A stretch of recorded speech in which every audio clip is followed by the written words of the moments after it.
10, 9, 8, 7, 6, 5, 4, 3, 2.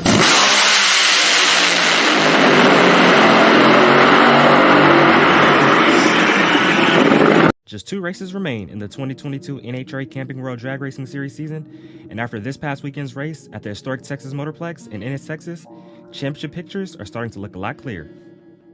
In the factory hot rods, Erica Enders put a stranglehold on the Pro Stock points lead when she capped off a near-perfect weekend in Dallas, defeating arch rival Greg Anderson in the final round to claim her 9th win of the season and 42nd of her Pro Stock career. Enders now heads to Las Vegas with an 163-point lead and a chance to clinch her 5th Pro Stock World Championship.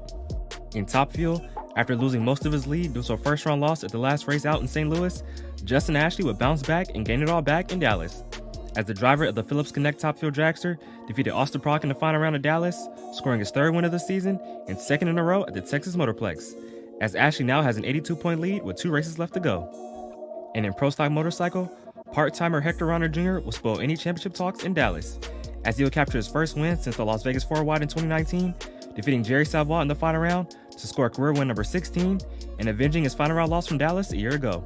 And finally, in Nitro Funny Car, Ron Capps made it a virtual dead heat for the Funny Car Championship when he captured his 5th win of the season and 73rd of his career, defeating Matt Hagan in a great final round under the lights and pulling to within just 10 points of leader Robert Height heading to Las Vegas. And that, ladies and gentlemen, is a special fast-paced recap of the 2022 Texas NHRA Fall Nationals from the historic Texas Motorplex, brought to you by Competition Plus.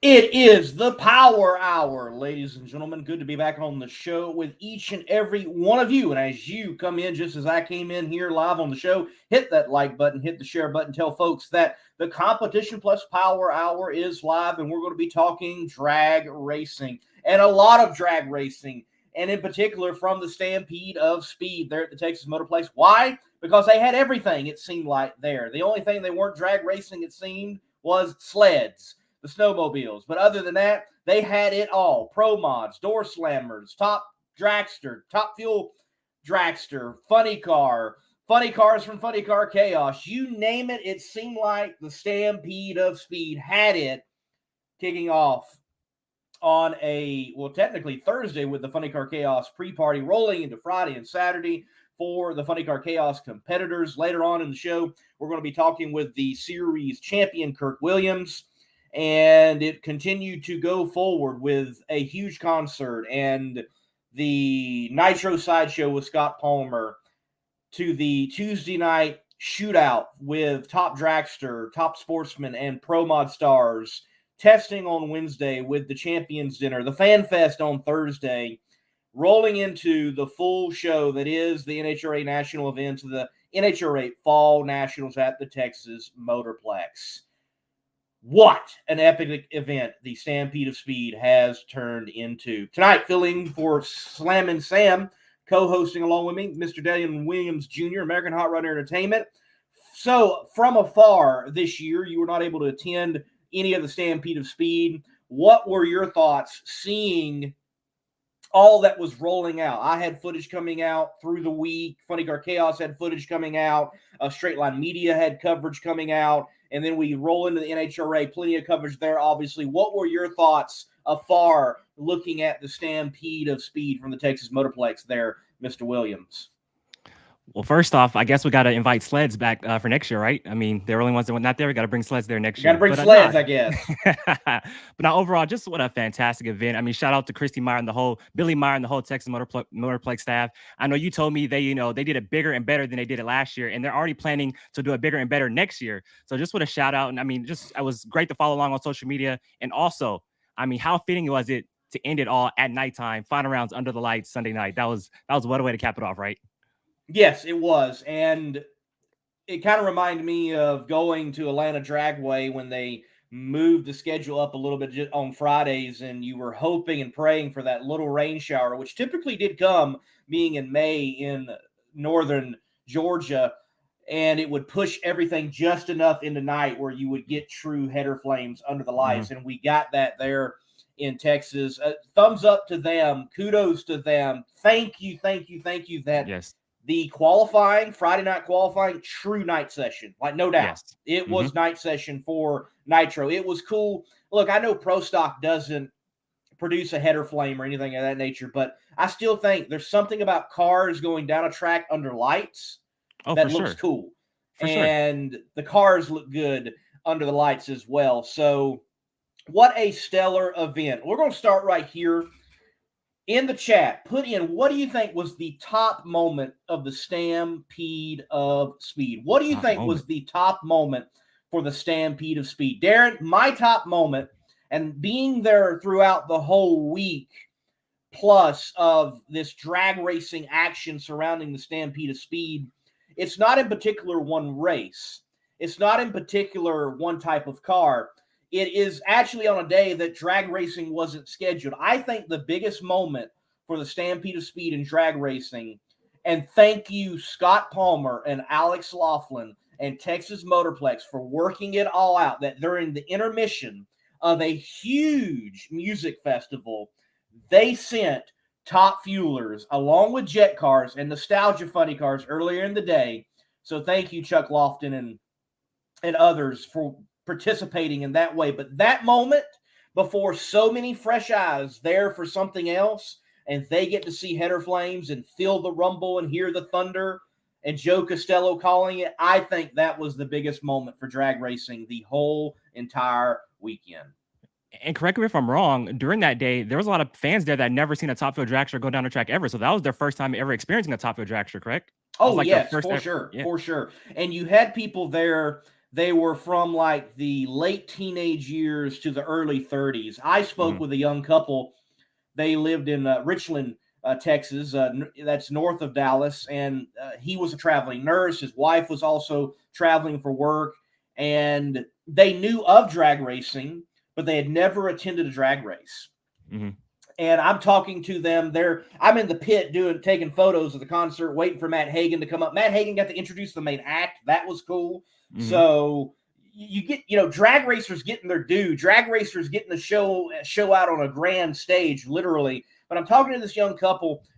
Can y'all come next weekend? And they're like, no, we're busy. We can't. And about that time, Elon Warner, he walks up in the pit. He's, PR director, coordinator extraordinaire there at the Texas Motorplex and well beyond for many teams. It would be a terribly long list to name, but he is a GOAT concerning in the media world.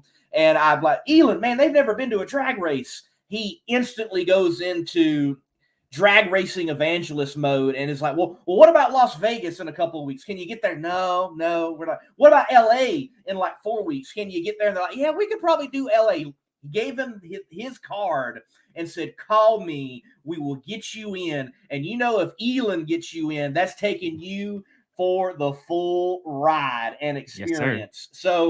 Yes, there were people in that crowd. They might have knew of drag racing, or they might not have known anything of drag racing, but they got to hear, feel, and smell what Nitro and drag racing is. They even live streamed it during the intermission back to people who didn't go watch it.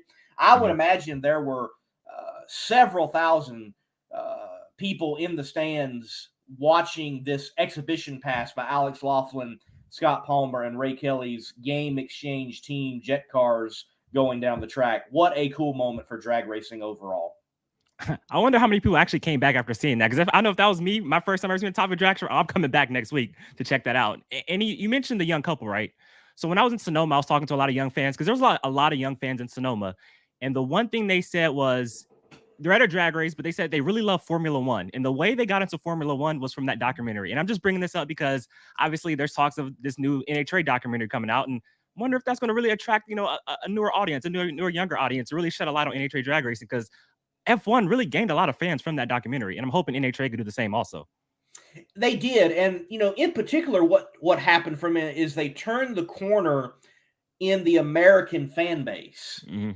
They are extremely popular wherever you go. Yeah. But it was hard for them to make inroads in the United States of America, but that documentary did it for them. And yes, with what is upcoming, maybe that will do it for sure, even for NHRA drag racing. Granted, with or without it, I feel like right now, Sam, do hope you get feeling better. I do think NHRA is on an upward trajectory overall with what is going on in the drag racing world. So, Darren, for you in particular, what do you think afar is the top moment for the Stampede of Speed? So, like you said, I was And there yes, last year, right? you can say one of the Monday Morning Racer live feeds. You can say it. They're on the table as well. No. Seeing you stream live from the Fan Fest and the Champions Dinner was really cool, right? And obviously, I was there last year.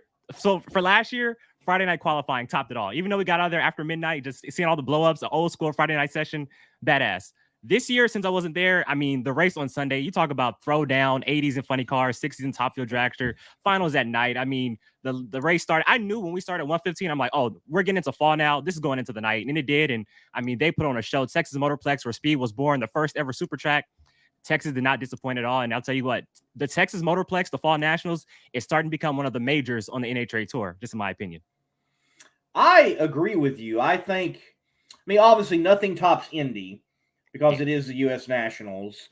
The Gator Nationals are extremely important in the scope of national events. It was that traditional East Coast national event. The Winter Nationals, Pomona, longest continually operating drag strip.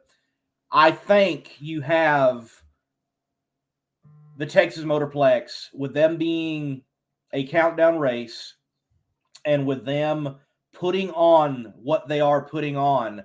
Mm-hmm. Even something a lot of people might overlook, something as many would say as small as a champions dinner, that's huge. Oh, for You sure. are saying to the people who won this race the year prior coming back, you're saying it in a tangible way, you are defending champions. Mm-hmm. And I think those things are important because as a winner, you should be recognized. You want to be recognized. You want to be remembered. And this is another way for them to be remembered. And where is Billy Meyer and the Texas Motorplex group getting this idea from? Well, they've said it many times. We're taking it from the Masters. One of the most, if not the most prestigious golfing event that there is in the United States of America. They're taking it from there and saying, let's do it for drag racers. Let's have that for drag racers. I think that makes it big, where they got it from and what they're trying to do and what they're trying to aim for. So this race becoming more and more as a must-win and a must-attend for the drag racer and the drag racing fan. Yes, Texas Motorplex, once again, congratulations and good job. And Lee, it's not like one of the most modern facilities like Charlotte and stuff like that. But back in, when it opened in '86, it was. And it just, I forgot what highway it was, but I remember when I got there last year, I was going down that highway and you could see the tower from the distance. I mean, I just got the chills, man. I'm like, I'm at the Texas Motorplex. I'm like, this is where like so many history making runs have been made. I mean, just so much history has gone here. I mean, it was just so crazy. And obviously, last year when I was walking down the racetrack, when we were filming the post-race show, how emotional I got. I'm like, I'm actually standing on the Texas Motorplex. Like, the place is just amazing. A crown jewel in drag racing for sure. I agree. Yes, you're right. It may not be the most modern facility, but they definitely stepped up their game after the freeze bit them and they had to remodel. They were forced to remodel. It is a beautiful looking facility inside and out. And there's no telling what plans may lie ahead facility wise as they continue to become a dual facility, not just for drag racing, but for more.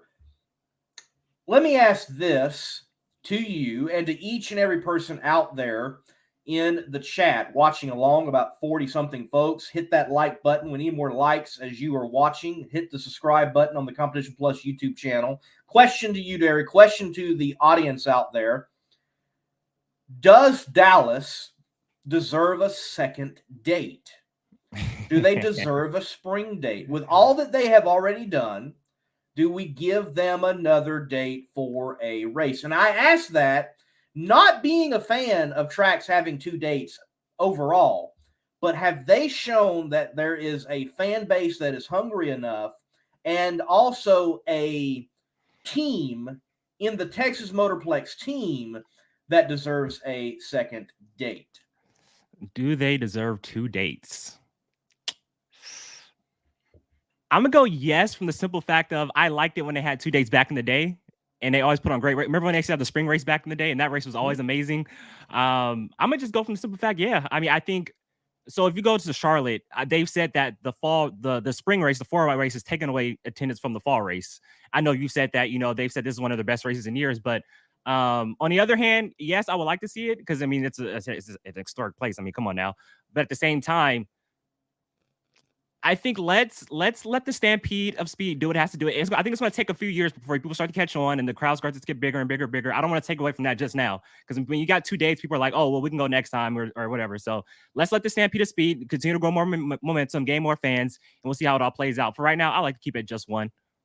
I know I'm all over the place right now, but let's keep it at just one. So yeah, just one. All right, right. And it may be have that one and continue to find ways of how to interject drag racing in other events. For example, what if the Texas Motorplex could actually have professional bull riding at the Texas Motorplex and then display drag racing during a PBR event? I was just about to say that. Bring PBR, a joint PBR NHRA event. Oh my God, that would be amazing. That's instant flight. That's amazing. Yeah, just continue to work the synergy of building upon this group and that group coming together and working together. And yeah, it may be exhibitions, but maybe there's enough exhibitions. Definitely the hardcore drag racing fan is satisfied. And the individual that's never experienced drag racing, they become hooked and they want to see it. I am interested. I wonder if there are already numbers. I wonder if they might have handed out any tickets and kept a record in some way of what you said. How many of those people from that concert did show up on a Friday, a Saturday, or a Sunday? Sunday had been tough. There was weather. I'm sure if there was a nicer day, there would have been an even better crowd than there was, but weather did roll in.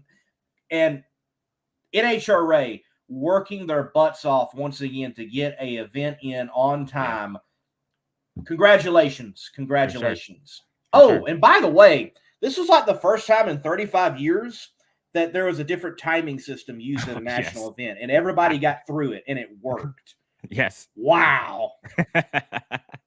For sure. We got a comment here from Dwayne Hargrove. He says, Texas lost Houston. Why not? I mean, it's true. And I know we talked about on Sunday. I mean, I feel like that crowd that usually goes to Houston, they're just going to go on down to Dallas now to get their drag racing fix. So, hey, there you go. Right. They're going to go on down to Dallas and wait, is Dallas up or down? Dallas. It kind of be up. It kind of be okay, up. Yeah, okay, there you go. It kind of be up. Yeah. It's going north, like northwest. Okay. So so yeah, Darren. I'm directionally challenged, so just know that. You are. You are. I know. Yeah. They got it. Anyway, Sam put an interesting comment. He said, Justin Ashley going back to back. And I just want to talk about this. Let's talk about the resiliency of this team. You go into St. Louis with a pretty comfortable points lead, and you lose all that advantage going out first round, and to struggle in qualifying and to bounce back and beat Duck Led around number 1 and win the race. I mean, you talk about the resiliency of that team. Justin Ashley, the Philip Connects team, they are badass, yo. Badass. I am not shocked at all. If anyone watched my live stream Wednesday night from the Champions Dinner, which can be seen on the Monday Morning Racer platform, Justin, we got him on screen. We talked to him right there on the red carpet, right outside of the Champions Club at the Texas Motorplex. And I predicted that he would go and nab it all at the Fall Nationals because that team has a history. When they go out round 1, and they've done that on a couple of other occasions this year, they bounce back very strongly. And they typically strongly is they come out winning or they make a semifinal round appearance. And I think being in the count now with Mike Green, Tommy DeLago, and that crew, such as Austin and Greg and many others on that crew and that team, and Justin with his driving ability, and we're deeper in the year and they've got confidence and they have bounced back regularly over again, he's going to be tough to beat. He is going to be tough to beat. I don't see them having another round 1 loss with 2 races left. No. And you think about it, right? So going into Dallas, the top 7 were separated by 88 points, right? Well, that spread is now, it's pretty much the same now from 1 to 2 because he has an 82-point lead. Just how crazy how fast things could change, right? It's amazing. Texas was the race of opportunity for so many, and many did not capitalize. St. Louis, the gate was open, but Texas, the gate was shut in many respects. Mm-hmm. Certainly, there are many that are not mathematically out of it with that championship chase. And we definitely have got to keep an eye on Steve Torrance and Brittany Force and those individuals. But the caliber of the driver that Justin Ashley is and his demeanor, hardly anything shakes him. And he has been that way since the beginning. I remember it was his first time ever at Phoenix, round one. Like, they're playing the national anthem, all right? They are playing the national anthem, and they cannot get this car to fire. Aaron Brooks is over there. They're trying to, their wires are flying and everything, and they're just telling Justin Ashley he's strapping in while they're trying to warm it up. They only warm it up on gas. They just to do the woo, okay, we're good to go. It's firing. Let's go. And like, they got an NHRA escort to the staging lanes to get up there and run round one. He goes out there and puts out one of the best reaction times of his whole day and wins round one. Mm-hmm. That is the caliber of driver that Justin Ashley is. So high pressure, he don't feel it. He doesn't feel it. He's going to be good. They're going to get it done. And I would not be shocked at the end of the year we have Justin Ashley crowned as the 2022 NHRA Top Fuel Eliminator champion. Nah, for sure. It's going to be tough to get around him. And I'll tell you what, Justin Ashley, he's doing his job behind the wheel like he always does. And I mean, we know Mike Green has won championships, but we got to give that man his flowers, yo. We got to give Mike Green his flowers, because that's a bad dude right there, too. We all know he's been with the McDonald's team back in the day. He's been with Prudhomme. He's been with Schumacher for us. That dude knows how to tune a top field dragster. I'd say, like I said, the struggle in qualifying and a step up like they did against Doug Coletta round number one, being the 60s all day, ran the 60s all 4 runs in eliminations. It's badass, man. It's Tommy DeLago, that whole team. What a performance. Yes. Hey, want to give a shout out here. I know it's only a round one win, but my man, Kevin Kinsley, getting a round one win over Clay Milliken. Yeah. In that Tuttle dragster. Aaron Brooks over there, Tony Shortall. What a cool deal for Kevin to get a round one win. And the man is a wheelman in anything on dry land and water, and knows how to go fast and win in it all. Funny car, top fuel dragster, fuel altered, or hydro top fuel boat. He can get it done anywhere, and he got the nod because Corey got sick. Corey, he's expected to be at the track this very weekend, from what I understand, with the Heritage Series at Bakersfield. Yeah. So glad he's on the mend and getting better. But that was another cool moment within the race. Certainly, we're going to talk about Pro Stock Motorcycle. We've got Hector Arana Jr. there in the green room. We're going to be bringing him on in just a few moments. That was another fascinating competition in and of itself. Angel Sampay, very emotional with what happened. Her hitting the blocks. Matt was going toward the blocks. It seemed like the riders were having a tough time out there. We can get the perspective from Hector later on. But racing overall was good. And we haven't even mentioned sheer domination by that lady in red with all those lashes. Oh man, dude, it's about over, right? It's over. It's over. She has a chance to clinch in Las Vegas. I think she only has to win a round or two to clinch in Las Vegas. It's pretty much done. You think about it, and for her at this point, it's to add her name to the list of different legends of pro stock. We've been talking about it all year long. The few drivers who have won 10 or more races in pro stock history. You think of Darrell Alderman won 11 in 91. You think about Jed Coughlin, he won 10 in 2000. Greg won 12 in 2003. Won 15. Greg Henderson won 15 races in 2004. Erica Enders trying to add her name to that list of drivers to ever do it. So I think she will do it. And at this point, it's just get as much as she can in the season. It's amazing to see. Yes, I predicted, talking with her on the red carpet there at the Champions Dinner, that she would win out the rest of the season, and she is well on her way doing that. She seems that she cannot lose at Las Vegas, and she also has a stellar record in the finals, in particular at Pomona. Definitely, she can certainly go and get it done. It looks like it is over there. We've got a great fight in Funny Car. We've got a great fight in Top Fuel. Ron Capps doing the double. We mentioned Justin Ashley, but he defends his Fall Nationals title. So I'm expecting now the same dinner at the Champions Dinner. Like, I hope Justin and Ron can mix it up a little bit and pick something, because they got to pick the main entree, or maybe they'll flip-flop it and let Hector Arana Jr. and Erica Enders pick for the main course and not just the desserts. I don't know.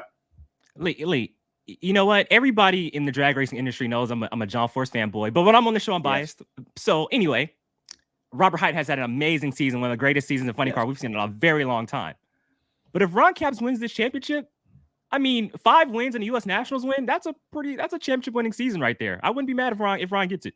Just saying. It would be a championship winning season. Definitely the points and the way they work out in the countdown scenario works to the advantage of Ron instead of Robert. If Ron does go on to win the championship, I definitely think if Robert does lose this championship, there is an argument to... Oh, you got to change something. Oh, we got to change something. Yes, there's an argument. There is certainly an argument. But Ron has had a great season, and it would be an interesting parallel. It's funny how in sports, and in motorsports in particular, numbers seem to line up in funny ways. But if I remember, Ron lost a championship and Robert won one. Yep. And it was a near reversal of what we have going on right now. So, 2017, Ron Capps won 8 races that year. Robert Hight won the championship. Right now, Robert Hight has 8 wins, and Ron Capps is breathing down his neck. So, like I said, it's kind of a reversal. So, yes, fascinating. But I will say that, and I don't think it's played up enough. I really don't think it's played up enough. Ron Capps, Robert Hight, that is our modern-day rivalry, I believe. Those two guys are at the top of funny car. And I don't want to take nothing away from John Force. He's the GOAT. Don't get me wrong. And he is always a threat. But I think anyone would be honest to say that he might not be in his prime as he was even just 15 years ago, 10 years ago. I think that's honest, okay? Mm-hmm. But Ron Capps and Robert Hight, they are in their prime. And they are number 2 and 3 on that win list and duking it out for championships and have opposing brands with Toyota and Chevy. I wish it would be played up a little bit more. No, for sure. I believe this was the 82nd head-to-head matchup between the two in the semifinals out in Texas. 82 times they've gone head-to-head, and I think you got to throw Hagen in that mix too. It's Hight and Capps, but it's also Hight and Hagen. I feel like those are the 2 big rivalries in Nitro Funny Car right now. That's, like I said, not being played up enough, but for sure, Capps and Hight whenever they roll to the start line. And I'll tell you this too. So remember the U.S. Nationals. Capps was running 80s and Hight was about a few hundreds off, and they tried to step up in the final round to smoke the tires. I think that's kind of what bit them here in Dallas as well. I could be wrong, but you got Hagen, Tasca, Capps running all high mid 80s, and Robert had that 390. And I feel like Jimmy was like, we got to step it up just a little bit. And I think that kind of bit him. They went a little bit too far over the line to smoke the tires, but I just wanted to throw that out there. It was a little interesting to me. That it is. Do you agree? No, I just want to get your opinion. That's just what I saw from him. I'm like, man, and I know it's not a big performance advantage, but I'm like, I feel like at that moment, Jimmy was like, this is 1 and 2 on the points. This is it's a 40-point swing either way. And Capps obviously has lane choice, has a little performance advantage. We got to step it up right here. And maybe just went a little too far over center. Those 2 teams and the tuners involved, they have no problem throwing down. Exactly. They have no problem. I think they don't leave anything on the table. They throw down each and every time. And I think we're going to get that all the way to Pomona, and it's going to be a fun ride to see for sure. And before we move on, I do want to give a shout out to Roger Brogdon. He has put up a lot of money for the Division 4 bonus in Comp Eliminator, which is a great class, by the way. If you aren't following Comp Eliminator, pay attention to it. Such a fascinating, wonderful class. Well, that was won by Adam Hickley. The money, $100,000 in Comp Eliminator, thanks to Roof Tech, Roger Brogdon. So that is well beyond what anybody else took home. And that whole entire fund to the top 10, we're looking at $225,000 paid out to Comp Eliminator racers. That is a cool deal. Roger Brogdon, thank you for doing that. And also, before Hector, we see you, man. We're going to get to you. We got to shut up. He's smiling down. We're going to get to it because big win for Hector. So good to see that he got it. And we definitely want to talk to him on that. But we got to say congratulations to Chris Thorne. Chris Thorne, you're out there, man. You're out there watching. Congratulations on your championship. Sure. It was like 2 years ago. Chris was on his roof, sliding at Indy, leading the points after a round one win, but rolls it all the way down to the sand pit, completely upends that year, comes back, got to figure out this new combination, but he comes out and wins a championship at the Texas Motorplex. And Mr. Barton wins a championship in Factory Stock Showdown, Constant Aviation Factory Stock Showdown. It was a Chevrolet that got the championship. Certainly didn't look like that was going to happen earlier in the year. The Fords were dominating, but he nabs the championship. And, back to the prestige of the Texas Motorplex and the Stampede of Speed, the Fall Nationals. This year, championships were decided at this race. That's big for any race. Nah, for sure, for sure. Lee, give me 1 second. I have one of my wires kicked out on my laptop real quick. I'm going to head out just 1 second. Technical difficulties. All right, technical difficulties. We'll let you handle that, Darren. And what we will do, we'll go to break. And after the break, we're going to bring on Mr. Hector Arana Jr. and talk to him about the win there at the Fall Nationals and what all else is going on in the world that is pro stock motorcycle racing for him. So thank you all for watching the Competition Plus Power Hour. Be sure to hit the like button, hit the share button, subscribe to the Competition Plus YouTube channel as we take a break right here. What keeps the show pumping? Well, it is Weldon High Performance Pumps.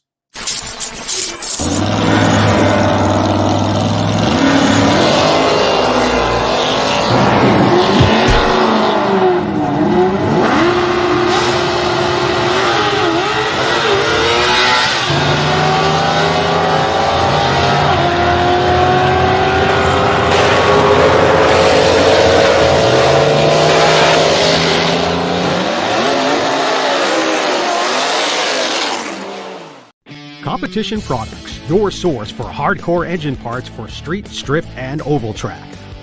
Our free catalog is packed with hundreds of product lines from the best-known manufacturers in the performance industry. Lowest prices guaranteed. Free shipping and handling on all orders over $149 in the continental U.S. Need expert advice? Our knowledgeable staff is just a phone call away. Competition Products, race parts sold by racers since 1970. Hector! What's going on, guys? Oh, man, it is going good. First of all, it was so good to see you in the staging lanes. I had Richard Gadsden. I had the mission to get some photos of him and video of him this weekend, and I was like, oh, there's Hector. So cool to see him out. And you go on to win the race. That's so cool. What are you going to pick for dessert at the Champions Dinner? You got any idea? I just, put you on the spot right now. I'm not sure if I think we actually get to pick the entrees. What I heard this year. Okay. Oh, they're gonna flip it. Okay. Can we expect some Latin flair in there? Maybe. Maybe, or I don't know. I got to think about it. We got a year to go, and I'll see maybe what I'm craving as we get closer. But what do you guys think? Well, look, Ron and Justin Ashley, they picked like chicken and steak. And I was like, it was good, but I'm like, oh, okay, guys, come on. Chicken and steak. Come on. Yeah, somebody pick something. Like, I don't know what, but some flair. Come on. That's on you now, Hector. Come on. Yeah, well, I have to think of some, like you said, a nice Spanish dish or something good.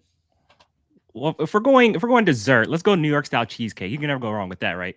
Oh, not at all. And I'm here in New York, so that's some of the best cheesecake there is.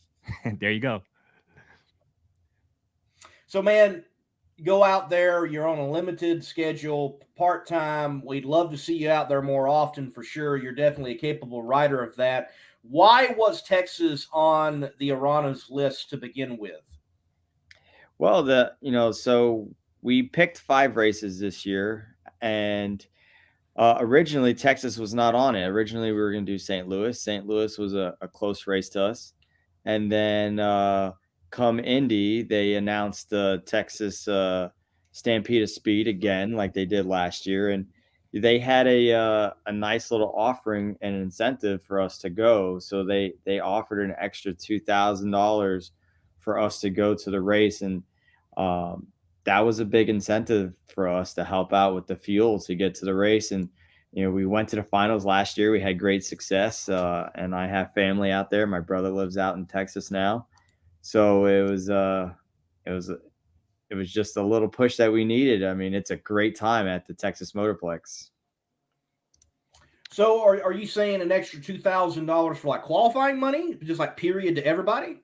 Just you had to race 2 races already that year, but it was an extra $2,000 they were paying out to drivers to come out to the race. Wow. So the extra bonus money, the free testing, and again, like you said, on a limited budget and running just a select few races, we're kind of behind the 8 ball. And when you go to the race, and then sometimes there's only 3 qualifying runs, you only have 4 runs to get your best, tune-up in the bike. And then what happens is if you don't hit it right off the bat and then get a chance to get aggressive with the tune-up, you end up playing conservative because now you're going into race day. So you're kind of, we've been behind the 8 ball. So just with everything they offered, with the Stampede of Speed, with the free testing and all that, and we took advantage of that, and we went and we tested on Wednesday, and we made some really good solid runs, and kind of helped us collect our data. We made some big changes that we would have not changed had we were just going right into qualifying and in racing. So it was big for us, and I think that our numbers showed that. Well, Hector, first off, congratulations on the win. That was a big time win for you. But I just got to ask you, is this incentive something new? Have they done this in the past before, or did they just kind of do this for this race? This is so they did it last year when they had last year was the first year of the Stampede of Speed, and they did the same thing, and then they advertised in Indy. They announced that they were doing it again, that there was such a good success, and when they announced that, we had to go back. For sure.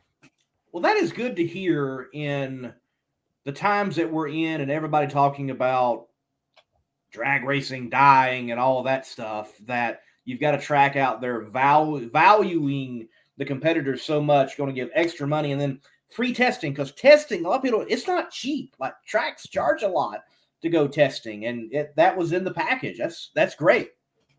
Yeah, and it's not that they charge a lot than the track prep. There's such a difference in track prep, and honestly, there was even a difference from when we tested Wednesday to on Friday qualifying, and there was just so many more track cars that went down the track on Friday, and they glued the track a little bit differently, that even then our tune-up that we did so well with on testing, that we ended up with our final tune-up, when we went into qualifying first round, didn't translate. We did have to make adjustments, and we missed it for Q1 and Q2, and but we were able to gather ourselves back together and get back right in the groove on Saturday. So but like you said, it's expensive to rent a track. The track prep's always different, and sometimes you think you have a good setup, and then you go to the races and you're in left field. So to be able to test with similar weather, because you're testing just a few days before and on the same track surface, you can't pass up that opportunity.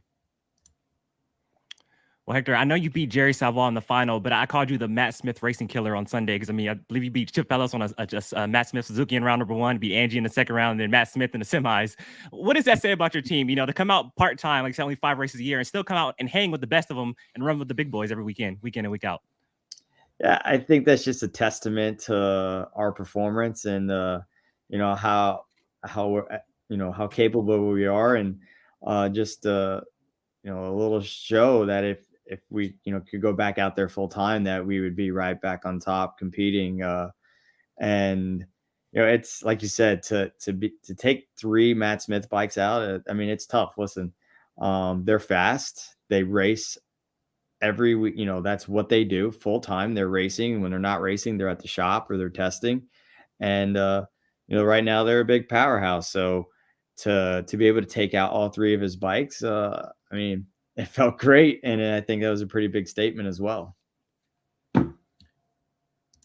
with you taking out the entirety of Matt Smith Racing, it seems, or that it was, Lauren Murphy's asking, which competitor out there do you want to win against the most in essence? And a lot of people, they chime in nowadays, it's Matt Smith, Matt Smith, Matt Smith. So are you a, man, I want to beat that Smith dude, or is there someone else out there that you want to regularly beat when you line up in the other lane? Obviously Matt's right now one of the biggest competitors there is, but I can't say that I have a specific person that I'm like, man, I want to beat this guy. I want to beat them all. When I go there, I want to win. And sometimes I even get a little ahead of myself and try to push too hard because I just want to win. But I honestly, I want to beat every racer there is. When I'm racing on Sunday, I want to beat you. And I call them victims. I have victim number 1, 2, 3, and 4, and as long as I can keep going to the next round, that they're the next victim. That's who I'm going for, and that's what I like. And it's just, there's no other feeling than winning, going across that stripe, and then there's a winner's light on the wall as soon as you cross the finish line. And I tell you what, you couldn't see it this weekend in at Dallas. Every time I'm crossing the finish line, I'm looking for my winner's light. I'm pretty sure I'm ahead of them. We race with blinders, so you can't, I'm not 100%, but I know it's like I couldn't hear them that they were that close, and I couldn't see them, so I had a good feeling that I won. But it's tough, but I always want to win, and it's exciting. But I have a pretty good track record against beating Matt Smith. I beat him quite a few times in a few finals and other rounds. He's beaten me as well, but I do have some good luck when it comes to racing against Matt Smith. So speaking of victims, Pro Stock Motorcycle made victims of the poor old orange blocks out there on a few occasions. Yeah. And it's, excuse me, it seemed like it was regularly in the left lane. What was going on? Did the left lane have some type of disadvantage for the Pro Stock Motorcycle gang, or was it the wind? I've heard stories the wind is bad at Texas. So what's happening at the Motorplex with you all on those two wheels? Yeah, so come Sunday, as you guys know, the storm rolled in and it had a really bad crosswind. And actually, the wind was blowing from the left to the right. So the left lane, for the wind perspective, was actually the favored lane because we're so small and we're low that wall helps break the wind from pushing the bike over to the right. I had just felt comfortable in the right lane, and it's where we tested and where we made some of our better runs, which is why I selected the right lane for E1. I typically don't have issues racing when the wind. I would have to say one of my strong suits when it comes to riding the bike is to be able to manage the bike and make a straight pass during the wind. And I have to give testament to that bodywork that we developed, myself, that EBR bodywork that we race. That's bodywork that we worked really hard developing in the wind tunnel. And one of its benefits is when you're in the wind, you're able to stay tucked and be able to go down the track where other bikes, the wind can push them easier. But I'm surprised that they struggled in the left lane.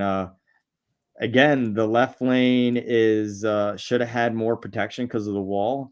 And I don't know if it's because they were in the left lane, maybe they didn't account for, or they took less advantage, or they rode it a little bit more to the edge because you're not against the wall and there's just cones there. Maybe that's what it was. Hector, correct me if I'm wrong, because like you said, the wind was going left to right. So the ones who were in the left lane were going towards the center line, but if you're in the right lane, you were going more towards the wall. I've seen a lot of riders going towards, and you were in the right lane in first round, correct? And you were kind of going towards the wall.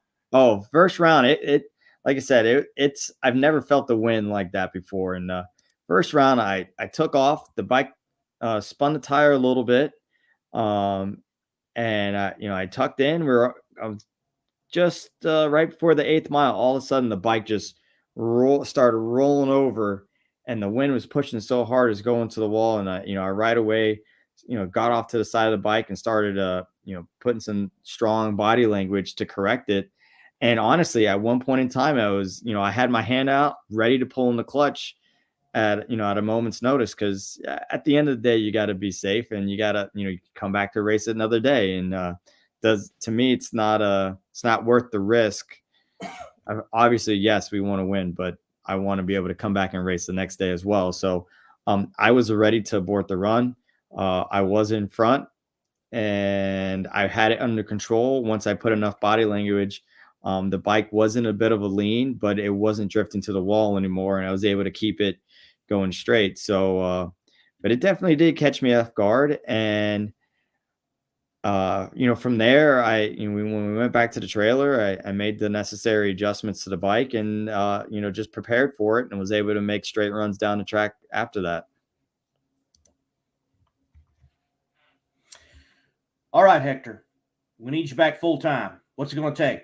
How can people contact you? What kind of deal do you need? You're live. Put it out there, man. Yeah, listen, you could reach me on Hector Jr 300 on Instagram or Facebook. My phone number is 812-267-9082. I'm going to get some random phone calls now. But you also have my email, Hector Arana Jr @gmail.com. But you know what? We were really successful at Dallas, and we did really well. And I'm not going to release just yet, but we're going to be at Las Vegas and Pomona racing. And within the next couple of days, I'll be releasing who with. But we do have a sponsor for the last 2 races. And we'll see how it goes and what it turns into. Man, congrats on that. That's good to hear. Congratulations. And, that's good to hear just on the whole scope of drag racing itself, that I'm sure that deal was in the works before, but maybe even a win kind of synced the hook a little further and maybe got them over the edge, possibly, hopefully. But it's good to hear that people are investing in drag racing from Pro Stock Motorcycle and other areas as well. I know Buddy Hull, I work for him, man, got a lot of attention with his rap and raising money for breast cancer, for Baylor Healthcare. So it's good that drag racing can be the platform that it is in marketing and get the job done. So good to hear that you're going to be out there for those last 2 races. Yeah, it's we're really excited, and when we got the news and we were approached, it was definitely the icing on the cake for the weekend. And just really appreciate to all those that help us.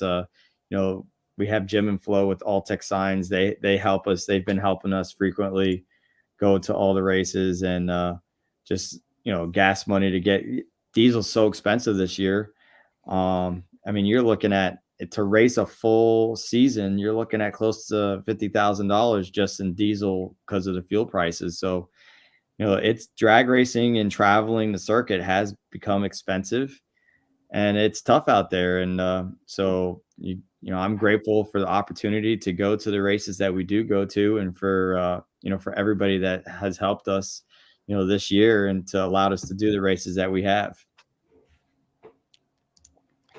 I'll tell you what, if I'm one of those championship contenders in Pro Stock Motorcycle, I do not want to race Hector Arana Jr. at one of the final 2 races of the season. No way, Jose. No way. but Hector. Yeah, so I haven't registered yet, but I'm sure when they see me register, they're going to be like, oh, this guy's killing us here. Nah, for sure. 16 career Nashville. On the phone and be like, don't come. I'll pay you not to come. Right?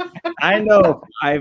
If I was racing full time again and I had to race I would be like, what's this guy doing coming out now?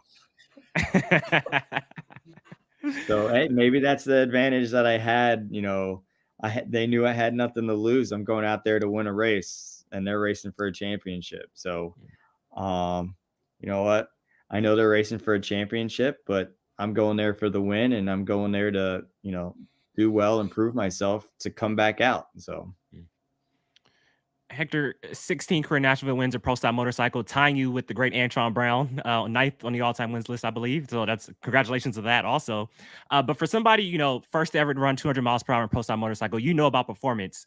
coming into this season, the national record was a 672, and they have just obliterated that this year. So just watching from afar, how blown away are you of the performance we've seen in Pro Stock Motorcycle this year in 2022? Because it's been amazing. You know what? It has been awesome. And not only is it performance from a V-twin, because there for a little bit, the V-twins were dominating. Now you have the 4-valve Suzuki now that's flying. And, there for a little bit, we have a Suzuki chassis. I was telling my dad, maybe we should throw a Suzuki together. But, they're flying too. And it's really cool to see, that different makes and that there's several guys that are fast. And to run in the 60s, that's awesome. I hope I can get there one day. And it's awesome. It's very impressive. Definitely when I saw that in Gainesville, I was like, I don't have anything for that right now. So it's really cool, and hopefully everything works out where we can find some more horsepower, do some more R&D, and get to that level. So Pro Stock Motorcycle, hugely competitive class. I feel like it is overlooked often, though it is one of the most competitive classes. What do you think it's going to take to keep it in the limelight? Is it more Steve, Angel, and Matt banter? Is it blistering speeds and low ETs? What is going to elevate Pro Stock Motorcycle to being in front of the fans' eyes that much more? I think Hector Arana being out there regularly would be good too. But what do you think? It's hard to say. I think that the class itself it's very lively. It's got a lot of personality in it. Like you said, Steve Johnson, you got Angel, you got Corey Reed and Joey Gladstone, Matt Smith. I mean, there's lots of rivalries out there. There's lots of fast bikes and fast teams. It's exciting. I personally feel it's a very exciting competitive class. One of the things that will help is that does help is the social media coverage and the media interviews like we're doing right now. And a big thing that would help is if NHRA can, give us, a little bit more with the TV time and kind of to help us out there and give us more time and air. That's one of the reasons why Lucas isn't with us anymore is the TV time just wasn't there. If you're not on the top, qualifying one of the top 10 qualifiers, sometimes you don't see the lower qualified bikes in qualifying, and it makes it hard when you're trying to get sponsorship dollars out there. You need to, get the TV time, and that's what they look at. That's what they look how they get the return. And if we get better TV time, then more people are going to see us. They're going to watch, and you're going to have, just more social media feedback and, so on and so forth. Top Fuel it's loud, it's fast, it's exciting. They also get the TV time and the social media, backing behind that as well. And that's what gets the exposure out there. I have it, Darren. We need Travis Pastrana to flip a Pro Stock motorcycle.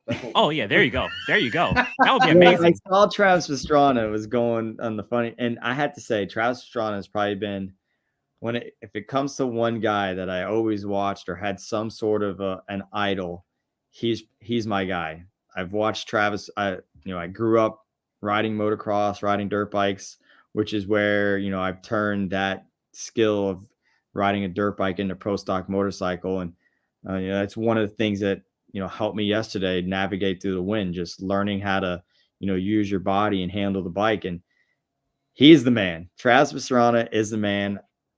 Like I said, probably my biggest idol when it comes to motorsports and all that. Travis Pastrana is the guy. And they're like he's getting in a funny car. I was like, man, we need to get him on a drag bike, get him on a motorcycle. He knows two wheels.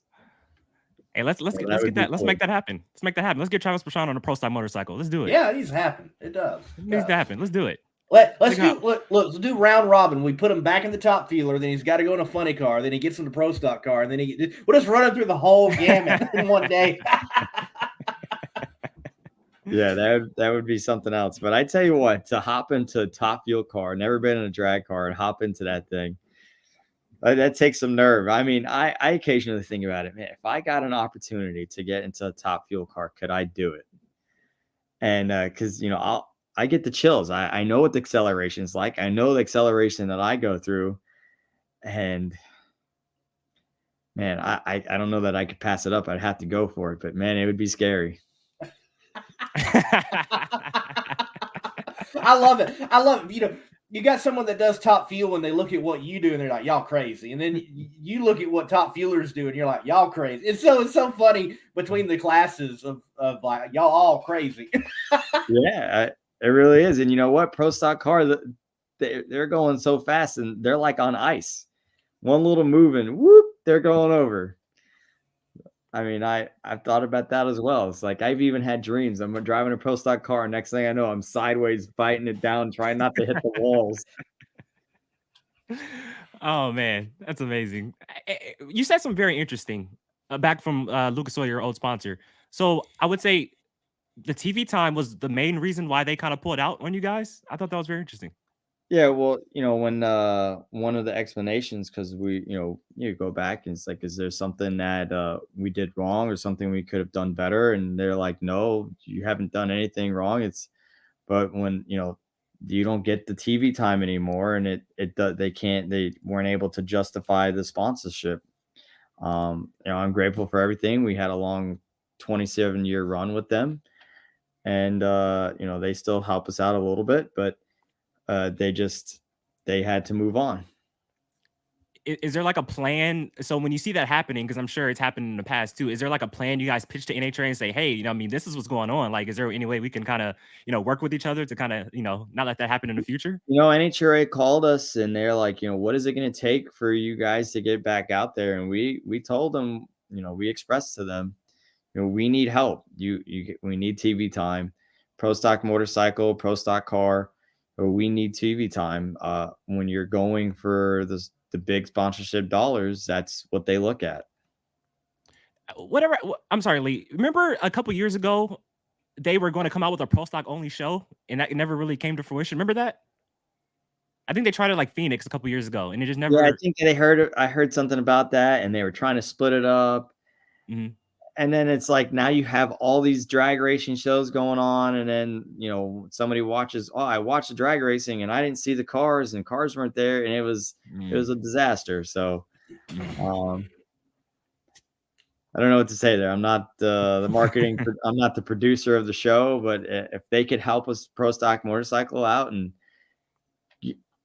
so when you look back, and I'm going way back, cause I remember watching my dad back in the early 2000s in the 90s, but there was a show and there was more of you had a following from the pits and what was going on in the pits, and there was more personality. It wasn't just bike on the starting line on the two-step taking off. There was the riders and the mechanics working on the bikes in the pits.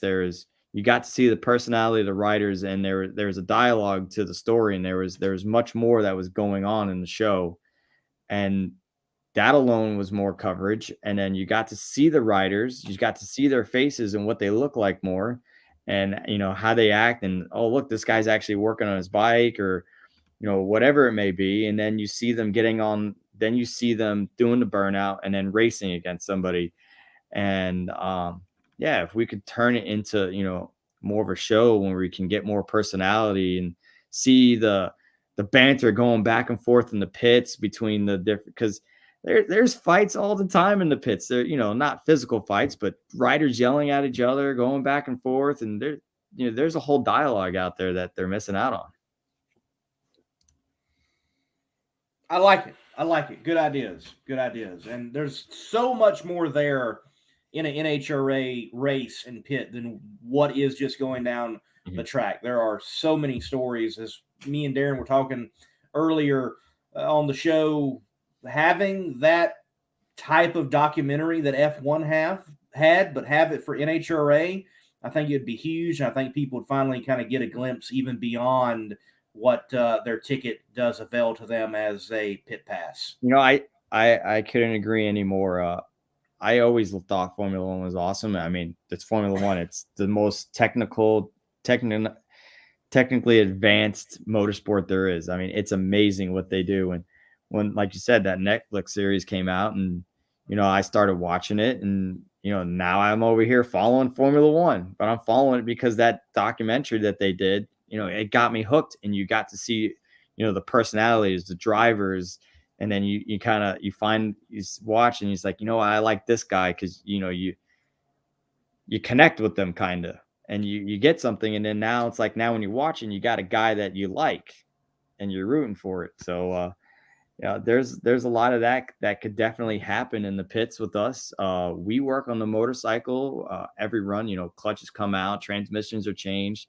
I mean, there's lots to see out there. And I mean, there's plenty of times when you're scrambling and doing everything you can to make it to that next run. So there is excitement in the pits, and there could be a story right there alone. People become invested in their fellow humans and therefore follow along, root for them, and they're that much more invested. And Hector, look, thank you for coming on the show. We'll definitely be invested in your journey for the last 2 races of the year, and keep an eye out on who you've partnered with to be on that hot rod of yours, 2-wheel hot rod, for the last 2 races. Thank you for coming on, and go nab 2 more, man. All right. Thank you for having me, and I'm going for it. Thank you, sir. Thank you, guys. Thanks, Hector. Well, good to chat with Hector. Definitely one of the good ones out there in the sport of drag racing. And, man, good to hear he's going to be out there for those last 2 races. Not for sure. Like I said, if I'm doing that's it, Andy Smith, I do not want to line up against Hector Arana Jr. No, sir. Right. I mean, I'd be picking up the phone and asking, like, hey, how much you need not to come? Can those 2 races go to next year, and you just start next year and don't come out for the last 2? I would definitely be trying to work that out. He could definitely play the spoiler out there in Pro Stock Motorcycle. It's going to be interesting to see. Well, Darren, how about we keep moving right along? We'll take a break, and right after the break, we'll get the Funny Car Chaos champion for 2022, Kirk Williams, on here on the Competition Plus Power Hour. Right after the break. Classic car owners, make your headlights over twice as bright with Holley Retro Bright LED headlights. A plug-in replacement for those dim halogen seal beams, Retro Bright maintains that classic look and lasts 6 times longer. Stay safe and click the link below to learn more.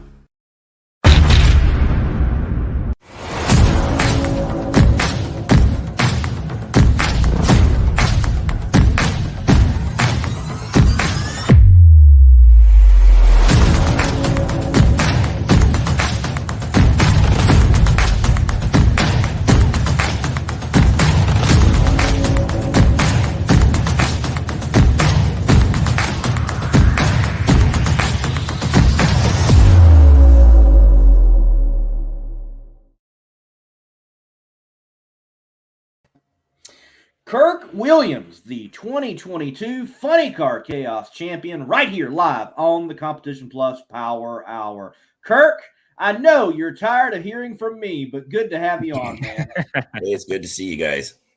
Hey, well, Kirk, you get to see a fresh face now. I know you're tired of seeing Lee's face. You get to see a fresh face now. Yeah, hey, look, I worked that out. I thought Sam was going to be on tonight, and I was actually going to completely step out of the interview because I have interviewed you so much this year, and it's been a joy, but I'm like, man, what else do I got to ask? Like, I've kind of ran out of it. What is there? No, there's plenty to ask for sure, but it's good to have you on the show. I'm definitely going to let Darren fire away and ask a few more questions than myself, but, man, how does it feel? I'm going to do a feel question. I don't like those, but how does it feel to be a Funny Car Chaos champion? Oh, it feels good. I mean, the team worked so hard this year and put so much effort into it that it just all finally came together this year, and everything just went without a hitch. The car was just deadly consistent at every track we went to. But yeah, being the Funny Car Chaos champion it's awesome.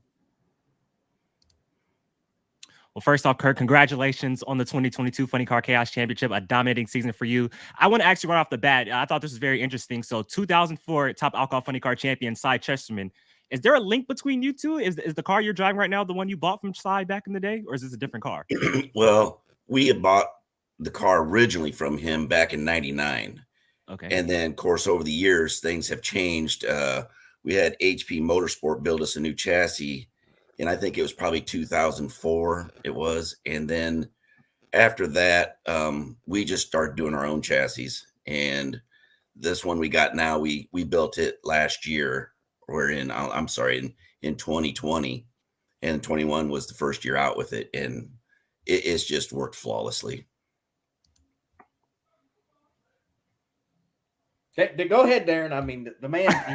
I know you interviewed him like 4 or 5 times already, right? I mean, I think in one interview, I walked up to him and I literally started with, "Your number one qualifier again," and I don't know what else to say, Kirk, but good job. Kirk, do you ever just get annoyed when you see Lee just walk up to you at a race at this point now? Like, it's like, how many times I gotta see? No. You know, because it means you're winning. Yeah, I mean, I enjoy it. I mean, this whole thing has been new for us because we never, when we ran NHRA, unfortunately we just didn't get this kind of attention like you get with here in the Chaos Series. So this here is just really phenomenal, and it's an awesome ordeal that Chris and Tara's put together. So for the people who just are familiar with Kirk Williams, just kind of talk about, your career in a whole, just the trajectory from where you started from to how you got to where you are now. Well, I started racing motorcycles back, I would say probably around 83, 84, somewhere in there. And my dad's like, yeah, we're not doing that any longer. So we had built a 1967 Chevelle, and I ran it in Super Pro, and then Super Street came around. I ran it in there, and we was very successful in that. And then my oldest brother and my middle brother, they had a Maverick that they was racing at the time. And my oldest brother, he got married, so I stepped in and started driving the Maverick. And me and my brother Chris, we campaigned that car for quite a few years and ran it in IHRA and won the Nitrous Nationals with it at Scribner, Nebraska. And then we built a Trans Am probably around, I'm going to say somewhere around 92, 90, somewhere in there. And we ran that for a while up until about 98. And that's when me and my brother Chris decided, we got to do something different. So we bought a funny car. Can't tell you right now if that was the best decision, but it's been a lot of fun. And then here we are, years later. We've won 3 regional championships in NHRA and came over here to Funny Car Chaos and finished second the first year we was in Chaos to Ken Singleton, which that was just a banner year for us and had so much fun racing that family. And then this year, it was just nonstop. That car just ran and it was just deadly consistent all year long. And just to put a explanation point on how consistent and well this car done and the team, we only left 6 points on the table for this championship. That is it. That's all the points we didn't collect was only 6. Yeah. Dominating year. Pure domination. Yes, because, like I know Joe Costello, on the stage was saying 6 out of 9. Technically correct, but that 9th one was an exhibition. It's 6 out of 8 races that Kirk and his team won.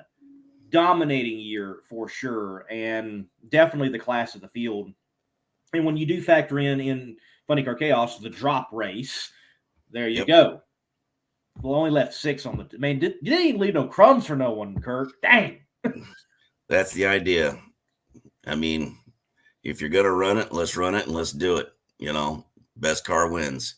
And there's a lot of good cars out there. I mean, you got Jeff Cameron, Ronnie Young, and the way this point structure works, even Tom Fuchs, I mean, running in the B field, he finished second in the points. So that's what makes this whole series so nice. You don't have to be in the A field to win this points. You can be in the A, B, or C field, and you can still win it. Right, because you look at the top 5. Obviously, you're sitting at the top. Well, you go through the rest of the top 5. There's another individual that is a field runner regularly. There's another individual that's a B field runner. Then there's cars that are like D, C, and then CB, all collecting points to ultimately win a championship. And we didn't see it play out this year because you had such a dominating year, but I'm looking forward to the year where we might have a situation where an A field car is like, okay, maybe I need to go to the B field and try to knock this guy out and run the index. I want to see that play out eventually, and I think it's going to happen at some point in Funny Car Chaos, but the chaos can happen in the points and through the fields. Oh, yeah. Yeah. And that's the beauty of the whole thing. But I will tell you, you won't see me do that.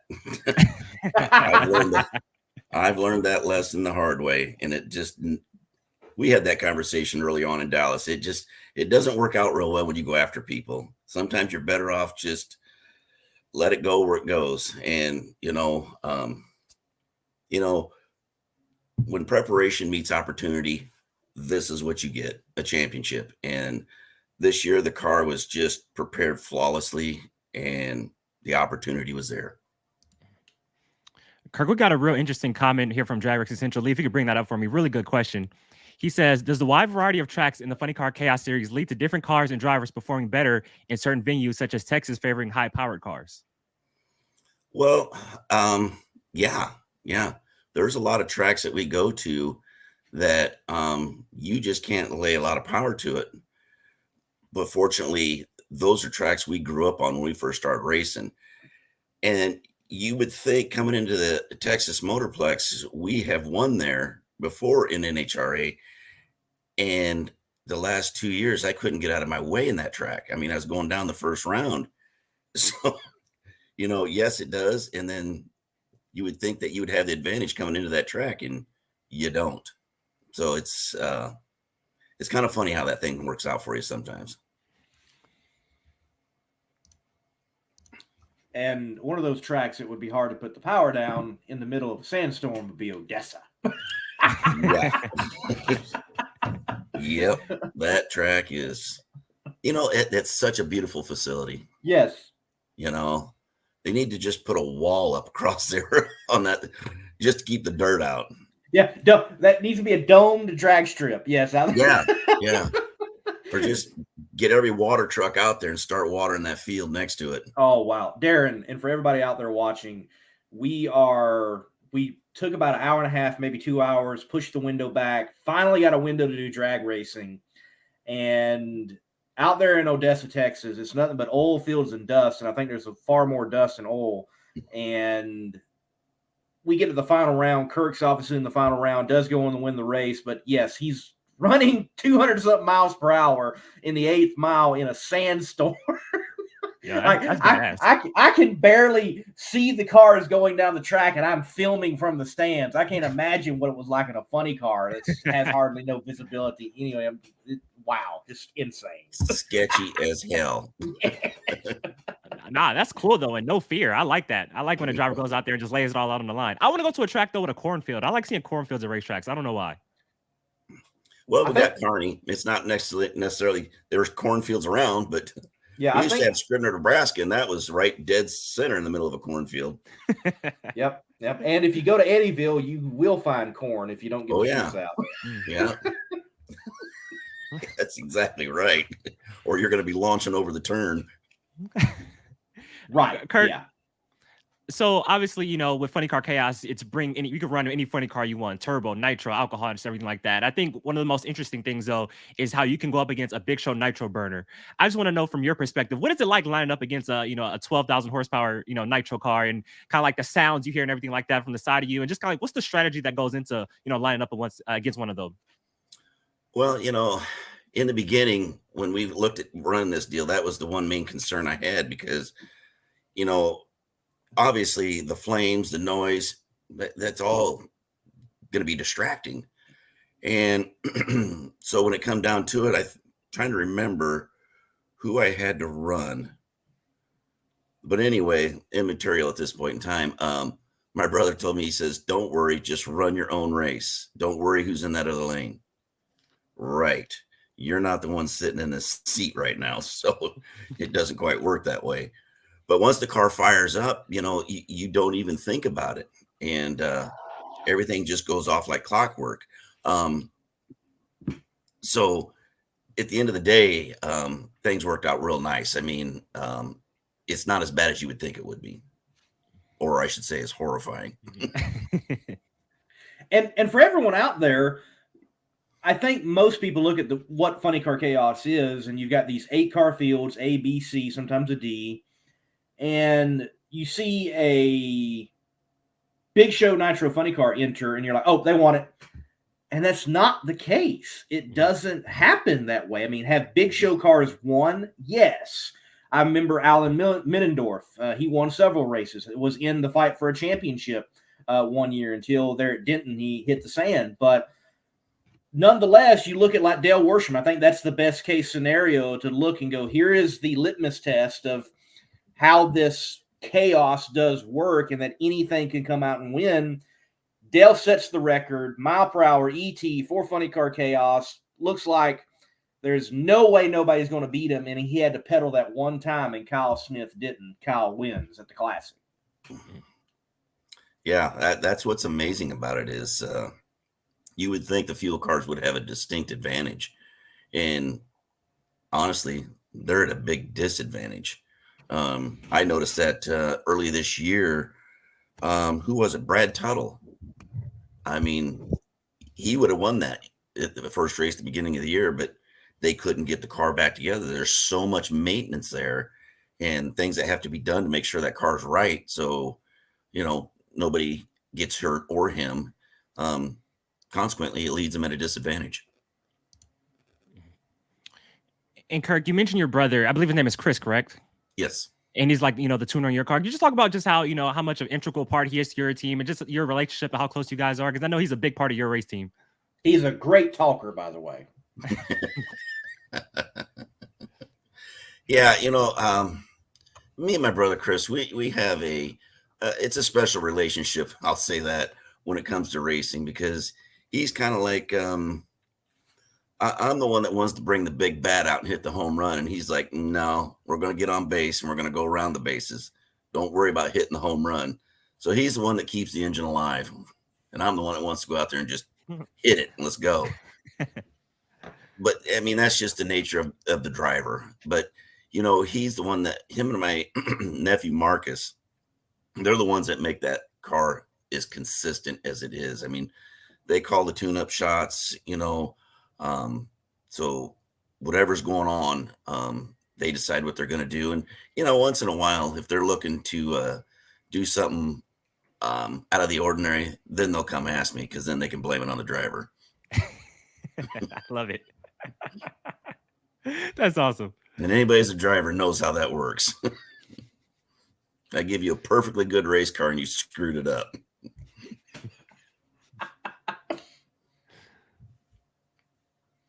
Go ahead, Darren. Oh, okay. You really got a question, huh? What is it? Is this 4? Is this about 4 or 5, right, for you right now? I mean, you interviewed Kirk right after you won the champion, before the Fall Nationals, correct, too? Yes. I had him live on in studio there at the Texas Motorplex, and then I had to interview him just about. I mean, every race. I mean, you see, there's only 2 races you were not number 1 qualifier in points, and then there is only 1 race you didn't make the final round, which was the Classic. So There you go. I mean, as a pit reporter and covering the A field, and yes, because of the time constraints, A and B do get precedent over C and D. This is not enough time, and I'm one dude, and I got to carry the camera, and I got to edit the film, and I got to hand it to Warren to go on the live stream. Well, you got to talk to the people who are winning and doing well. And, I felt like I tried to balance not wearing Kirk out the whole entire year, but you got to talk to the guy that's doing well and the team that's doing well. And even, wrapping in other family members and trying to showcase them, just like mentioning his brother Chris, we kind of had this running joke. He wouldn't talk all year. And I'm like, dude, when it comes to the championship finals, you're going on camera, and poor guy just never could shut up the whole time, even whether he wanted to or not. I'm interviewing him. Joe Costello's interviewing him, and 3-4 times. So he finally got to talk. But it is definitely a family effort. When you go over there, it's like everybody has the last name Williams. and they are getting the job done from cooking the food to enjoying and having fun to working on that race car to get it down the track and to win. And Kirk, you certainly did that. Y'all won. With the chaos being open to any combination of funny car, curious. Right now, the methanol burners, a top alcohol funny car of classic ways, if you will, is apparently top dog. Ken Singleton, yourself, others. What do you think out there on the horizon could potentially be the top combination that everybody will have to be chasing after in the future in funny car chaos? Turbochargers. That is going to be, if I was 10 years younger, I would ditch the blower and I'd go right to a turbo. Those things, it's free horsepower, and they've got those things now to where there is little to no turbo lag. They are going to be the way of the future. What's his name? Help me out here real quick, if you could, Lee. What's his name's got the barbecue car? He's got the turbo. Daniel Butheris. Yeah, Daniel Butheris, yes. You know, I keep telling him, you get that combination figured out, and you're going to be up there at the top with it, because those turbos, they work so well. That's all I can say, is they just work so well, and they've come such a long ways. I mean, look what they do now in certain classes out there. I mean, in some of the Outlaw Pro mods and what have you not, they flat haul. And yeah, like I said, if I was 10 years younger, I'd be going to a turbo. How many turbocharged cars are out there right now, if you guys know offhand? In chaos? Yeah. Just the one that I know Just of. the one? Okay. Unless you know of any more, Lee. I don't. Well, Daniel's you do have Daniel Butheris, but you also have Scott Pareso, which was the one to bring out the turbos first in a turbo funny car. He had the altered trim out this past weekend, or 2 weekends ago. Yeah, 2 weekends now, in competition instead of the funny car, and was running well with an altered turbo. So wow. Maybe next year he puts the funny car body back on it a couple times and comes back out, and we get dueling turbos out there in funny car chaos. But yeah, I agree. Once Daniel gets it figured out, it is going to be interesting to see how the turbos hit hard. And Drag Racing Central chimes in and asks a question, and I'm surprised we haven't seen anyone do a Vortex supercharger or a ProCharge centrifugal supercharger out there yet. That's still out there on the table for someone to try. And I would love, we got Jade Cook. She's the only nitrous assisted funny car in the world, as far as we know. I would love to see someone step up and do an actual, full Pat Musey 896 cubic inches, nitrous monster, and see what they run like. That's the beauty about funny car chaos, though, everybody watching. And I said I wouldn't say anything. Here I am, bragging about the series. Like, you can see everything out there. Like, I told Johnny Pacino, I'm like, yeah, bring a John Causey naturally aspirated mountain motor out there and hook it up in a funny car. Let's see what it does. Like, you just bring anything. Yeah. That's the beauty of the whole class, is if it's a funny car, bring it, race it, and let's have fun. There's no other sanctioning body out there right now that even comes close to what is being done here. Right down to like your big show cars and stuff. All that's what makes this whole thing interesting, right? From the nostalgia cars. And I think those are what's really cool, is the nostalgia funny cars, the nitro burners. Like, you got Chuck Lofton's, his Mustang. I mean, Ronnie Young. Those are just cool cars, to say the least. And I think that's what really, really draws the fans out there, is them older cars like that. Kirk, you got to build a nostalgia funny car and come out west and compete in the Heritage Series with us, with Bucky Austin and all those Pat Austin, all those boys out there. And who's the sanctioning body behind that? NHRA. Yeah, no. There you go. Well, that was a mic drop right there. That was a mic drop. Wow. Yeah. Oh, show's done. Everybody have a nice night. But no, Kirk, I overheard you one evening, and you were talking about a regional director on the phone with you, and hey, how can we get y'all to come back? What can we do? And how can you come back to race and with us at NHRA? And it's not like a loathe, but it's just better opportunity elsewhere with what Chris and Tara have carved out in the Funny Car Chaos world. Like you said, hey, I get interviewed over here. I'm on Flow Racing over here. I'm not dropping $1,000 to enter the gate over here, and I can go race and not wring my stuff to, out of the casing that it's in. So there's definitely advantages to running Funny Car Chaos right now.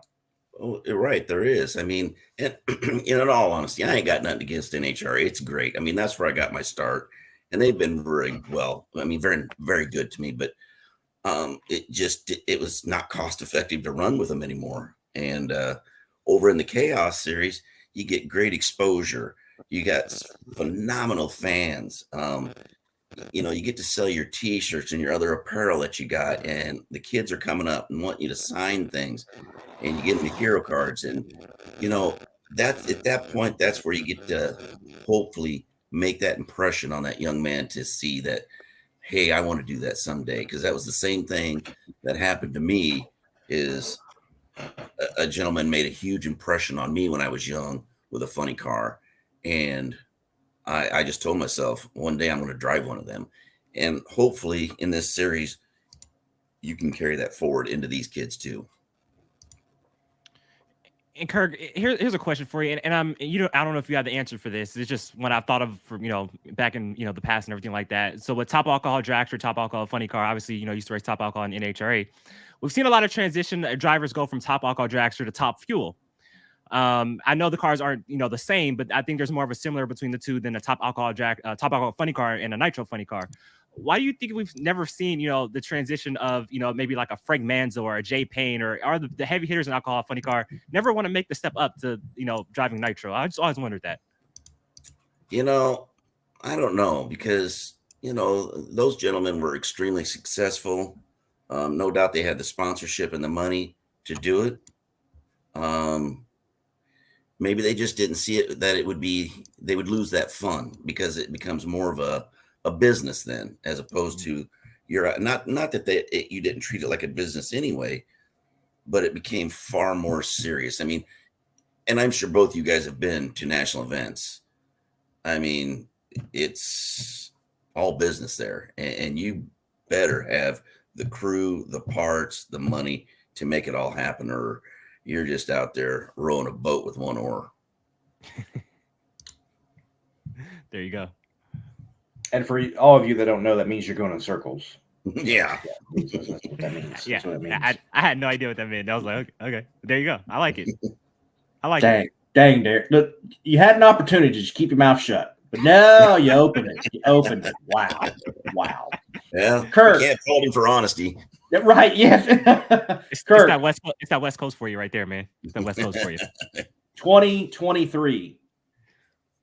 When we roll into the Texas Motorplex with the Funny Car Chaos Classic, whenever I interview you, because I have to, you'll be introduced as the reigning defending Funny Car Chaos champion. What are the goals for 2023? Rinse and repeat, Lee. Rinse and repeat. I mean, it's going to be tougher next year because, there right now, gentleman that was running the Outlaw Fuel Alders, Zimmerman. Yep. He's coming over. He's got Will Hannitun in that car. That's going to be extremely tough. I would suspect right out of the gate. I heard Alan Bradshaw sold his funny car. I don't know to who, but it's going to be somebody. I think somebody in Chaos got it, or coming into Chaos. I don't know, but there's other guys out there. I mean, Jeff Cameron, he's stepping that program up, something fierce. So it's not going to be an easy road to go down. And not that this year was either, but it's going to be even tougher next year because these other cars coming in, and ones we don't even know about, that are going to show up. Like with the Chaos going out to Cordova, you're going to have Mark White out there with that funny car, and that car's fast. That's all I can say there. That thing's fast. So it's going to be tough. We're going to have all our ducks in a row. Yeah, Mark White and team, that is one of the baddest nitro burners. Yeah. And their whole program is just like, y'all run that many times on the clutch? What? Huh? Right? I know. I mean, I was just astounded about that when I was talking to Mark about that, and I was so hopeful we could get to the final round to race him, because me and him's had so many good little battles here and there at division races, national events. Not that I ever had a winning record on him, but I was hoping maybe I could get a hold of him there and change things, but that wasn't to be. But yeah, that car and that team, they're phenomenal. I think I'm gonna have to make getting out to a Funny Car Chaos race on my list to do next year, because I know, Kirk, this is our first time meeting, but I did a lot of the recaps for Funny Car Chaos on Competition Plus, and just following along all year long and seeing your domination was so amazing. So I just, like I said, just want to say congratulations to you on a fantastic season, and I hope you can continue that domination to next season, because it was pretty amazing to follow along all year long. Well, thank you very much. It was a lot of hard work and a lot of long hours to make it happen. But it's worth it. I mean, we had fun. The whole family was there. And that's what's great, is we got to have our whole family there. And for people who race that don't get to have their family with them, like what we do in the context we do, it's too bad, because you really don't know what you're missing like that. And I understand a lot of families didn't grow up the way we did, but it's something special when you can have your mom. I mean, my dad used to come, my mom, and my brothers, and they're in Eddyville. I think everybody in my whole dang family was in Eddyville, which was great, because we got to win, and we got to bring on a new sponsor, Good Life RV, and we got to put them in the winner's circle. But yeah, everybody in the family was there, and that's just what was so fun about that. Kirk, we definitely are looking forward to interviewing you some more in 2023. Thank you over 2022, forcing me to dig in the setup bag a little deeper than I ever had to interview yourself as such a dominating funny car driver within Funny Car Chaos. Look forward to next time we see you in person, Kirk. Thank you for being on the show tonight. Thank you very much. Gotta get up for a chant, man. Gotta get up for a chant before you got it. Thank you, Aaron. Champion. Awesome. Take care, Kirk. All right. You bet. Take care. Man, do you realize this is not the exact number, that's why I'm saying over 80 funny cars accumulated points in some way, shape, form, or fashion in Funny Car Chaos this year.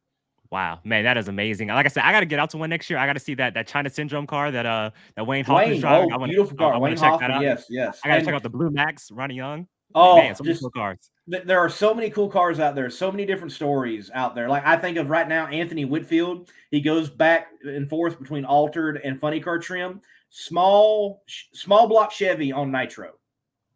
That is cool. Yes, it is. That is cool. Hey, I have Ronnie Young, Blue Max. I have never seen that much header flame out of a nostalgia funny car. What the heck are they doing?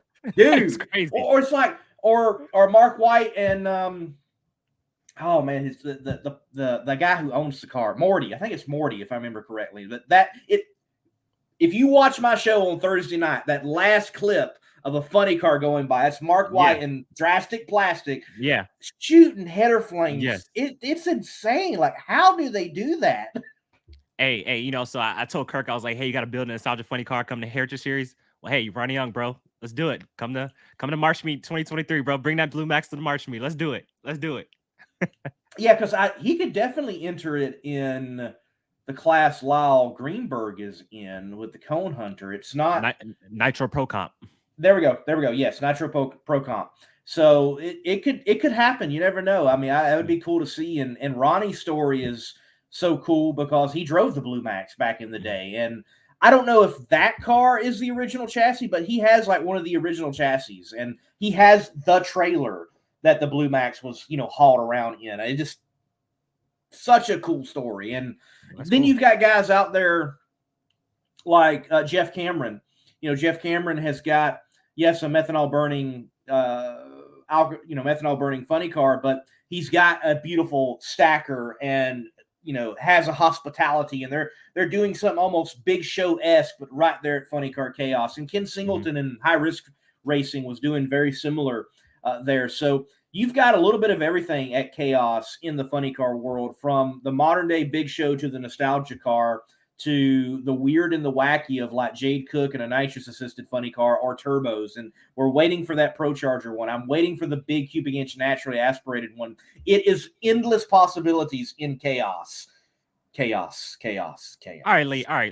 Here we go. All right. So I love how you hyping up Funny Car Chaos. And I love Funny Car Chaos, but I got to give some love to the Heritage Series right now because go ahead. Hey, big event this weekend.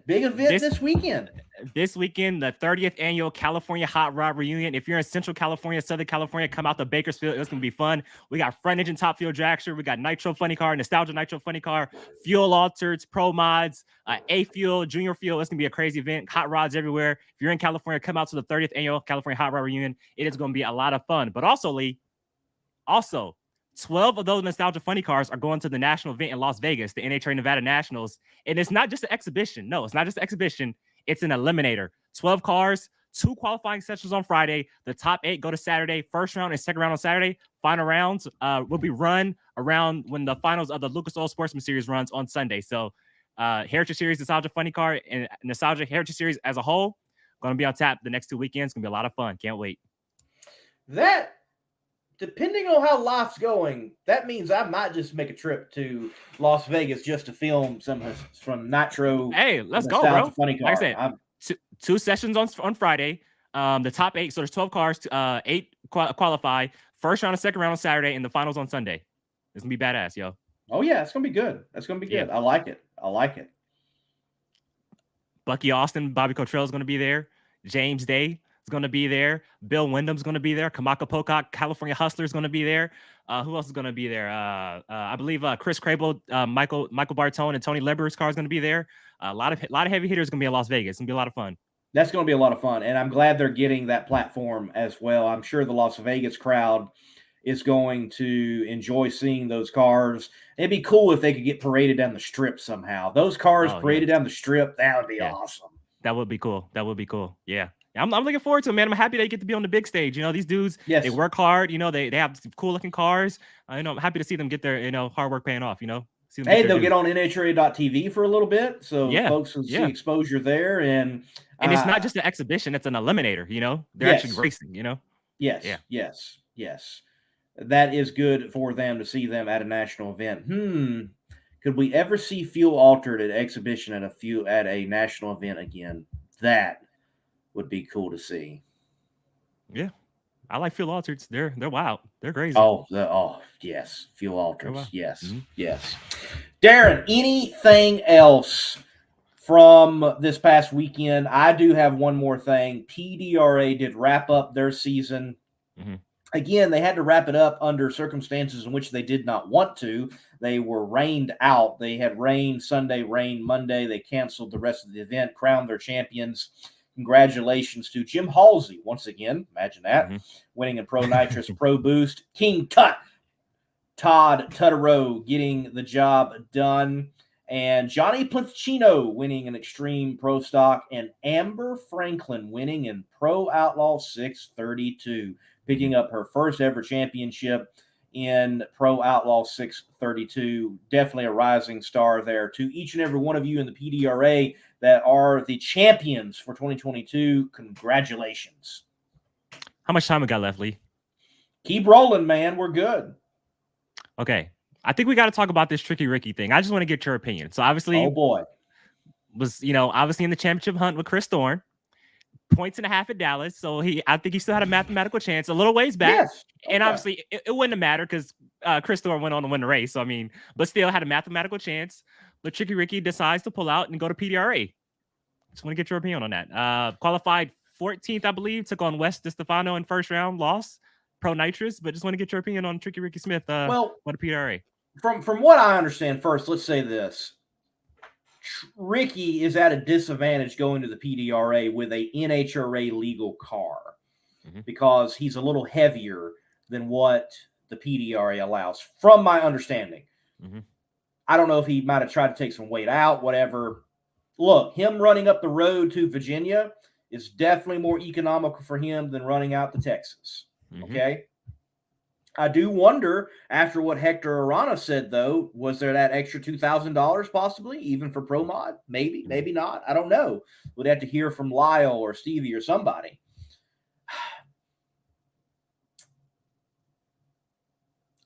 You have to recognize that Tricky Ricky Smith is a legend in drag racing. Oh, for sure. Hands down. Hands down.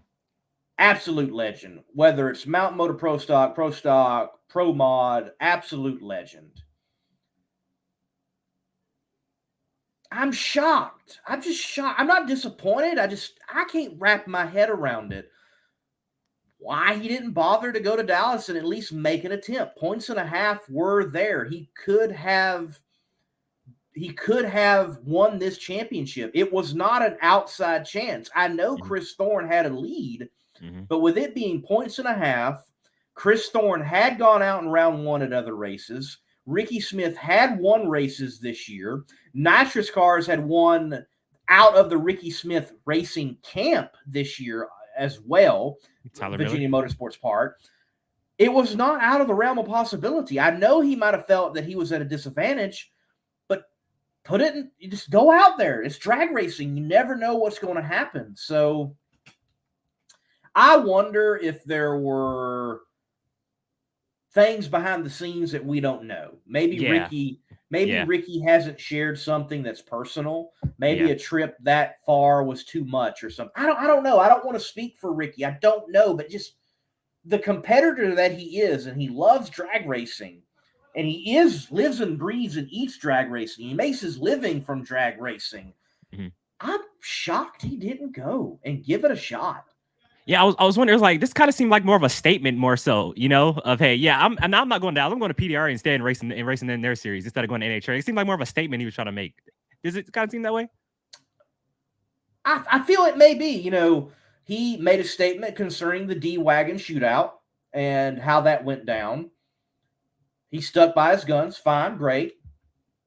And I do understand that there is this continual moving target with the NHRA parity rules. I get that. I understand. And stating your case for being a nitrous car and being one of the few that are out there. I mean, in essence, just the two, and they're both his camp.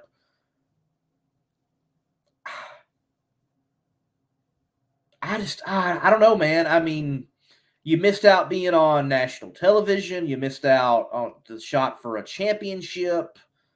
He missed out on finishing second. And I don't know what the pay gap is, but I'm sure there is a certain amount of money for first, second, and third, and that it's less for third than for second. So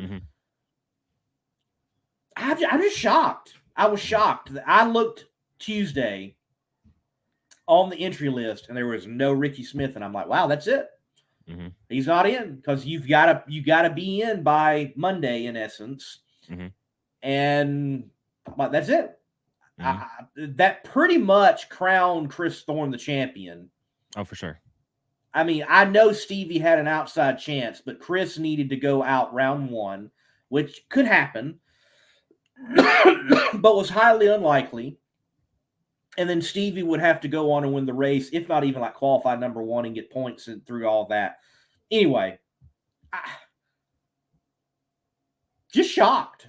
Yeah, same here. Maybe I'll get to see Ricky down the road and just ask him, hey, man, off the record, what was going on? What was going through your mind? I would love to know, because I know Ricky wants to win, and I know Ricky lives drag racing, and I'm surprised that he did not take a shot to win a championship. No, for sure. I echo everything you just said. It was also surprising too, as I know. So obviously the Pro Mods used to end in Las Vegas, because I think they moved it to Dallas more. So I don't know if this is the sole reason, but I know car counts was one of the reasons why they moved it to Dallas, and to still see such a short field was kind of disappointing on that end too. I was like, man, to not have a full 16 car field at your last race, that was kind of surprising on my end too. So yeah. Yes, and again, I'm not a I'm not a Pro Mod driver. I'm not a competitor. But you have people like Lyle Barnett even saying that next year he might not be in a turbo. He might be in something else. You have Ricky Smith saying what he has stated through not showing up for a race and elsewhere concerning his power adder and feeling that they are competitive and have a shot. Yet, if I'm not mistaken, every power adder did win this year. You are correct. Yes.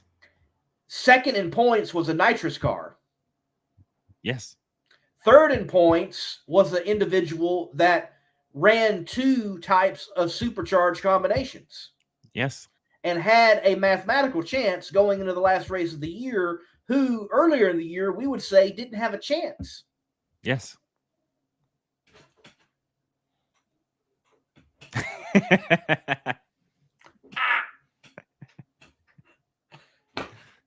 I think Stevie Fast Jackson said it best right here on this show maybe 3-4 weeks ago when it comes to competing at the NHRA.